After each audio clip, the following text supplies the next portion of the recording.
Howdy, Charlie. My name's Charlie. Mr. Brock, my name is Officer Watch. This is Officer Punch. We'd like to ask you a few questions. Please, sit down. Okay, Mr. Brock, tell us exactly what happened tonight. Would anybody like a lemon tart? Yes, a lemon tart would be lovely. No lemon tart. Please, continue. Well, the story, as it happened, as I remember it now, as I'm telling it. Oh, God. Here goes. At exactly 6 o'clock tonight, I came home from work.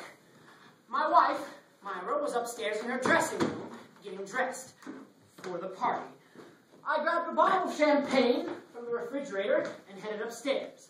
Now, Rosita was in the kitchen with Ramona, her Spanish sister, and Romero, her Spanish son. They were preparing an Italian dinner, and they were waiting for Myra to tell them when to start the dinner.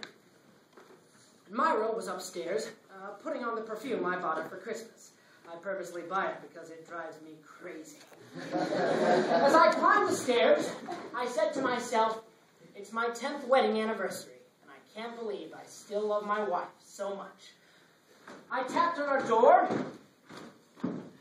Tap, tap, tap. She opens it, and I hand her a glass. I toast to the most beautiful wife a man ever had for 10 years.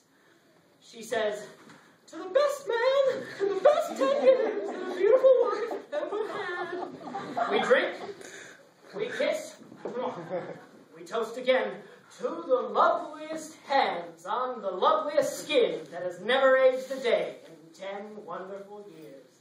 She toasts to the gentlest fingers that have the loveliest skin that's never aged a day in 10 wonderful years. We drink, we kiss, we toast, we drink, we kiss, we toast. By 7 o'clock, the bottle is finished, my wife is sloshed, and I am completely toasted. And then I smell the perfume which I could never resist. I loved her in that moment with as much passion and ardor as the night we were first newlyweds. And I say this not with embarrassment, but with pride and joy for a love that grows stronger and more lasting as each new day passes. We lay there, spent, naked in each other's arms, complete in our happiness. Outside, it's grown dark, and it's now 8 o'clock, when suddenly we hear a gentle knock on the door. Knock, knock, knock. The door opens, and a strange young man looks down on us with a knife in his hand. Myra screams, "Yeah!"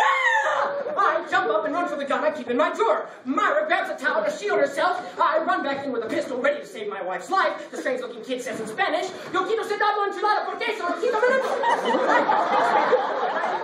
No, that Rosita's son Romero was only asking whether or not they should eat for dinner now, and the knife was for to cut the salad. So I aimed my gun at him. Myra screams, "Ah!" and pulls my arm, and the gun goes off in my ear. Rosita's son, Romero, runs downstairs to tell Rosita and Ramona what happened, screaming, "Mamacita, me la capazo abajo allá!" Hey! The man took a shot at him, so Rosita, Ramona, and Romero leave in a huff. I'm upstairs with Myra, and my earlobe is bleeding all over her new dress, when suddenly we hear a car coming up the driveway. It's the first guest. Myra grabs a bathrobe and runs downstairs to stop Rosita, Ramona, and Romero from leaving, otherwise we'll have no dinner, but they drive off in their Alfa Romeo. I look outside, but it's dark, and I think someone is trying to steal my beautiful old Mercedes, so I take another shot at them.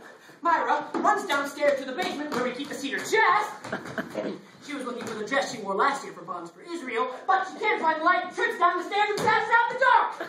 I run downstairs, looking for Myra, notice the basement door is open, and afraid the strange-looking kid is coming back, so I lock the door, not knowing that Myra is still down there.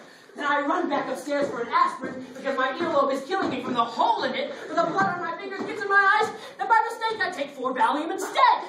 And I can hear the first guest downstairs, and I want to tell them to look for Myra, but suddenly I can't talk from the Valium. And my earlobe's bleeding all over the white rug.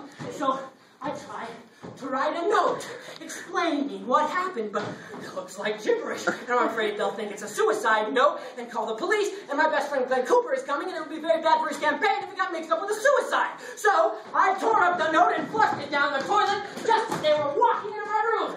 They're yelling at me, "What happened? What happened?" And before I could tell them what happened, I passed out on the bed. And that's the whole story. As sure as my name is Charlie Brook.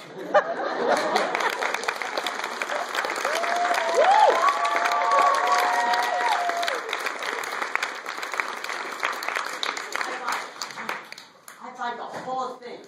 You know why I buy it? I buy it because I like it. I didn't believe it, but I like it. See, I love my wife dearly, and I want to get home early, so no need to take any more of your time. Take care of that ear, Mr. Ganson. Happy anniversary.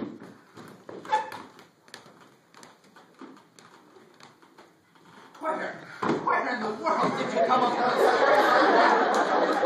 I made it up. Well, of course you made it up, but when? As I was telling you, word by word, sentence by sentence. I didn't know where I was going, but I just kept on going there. You don't even speak Spanish. I made that up too. Idiot. We all could have gone to jail for perjury. That was the challenge. The ultimate chutzpah. It was the best time I ever had in my life. I am impressed. I am sincerely and deeply impressed that you, Lenny, have one of the weirdest minds that I have ever come across. A toast to my husband, Lenny. Just when I was getting bored of our marriage, I fell in love all over again. To Lenny. I have an interesting question. What? Well, what do you suppose actually happened to Charlie and Myra? The telephone. I got it. I'll not answer anymore.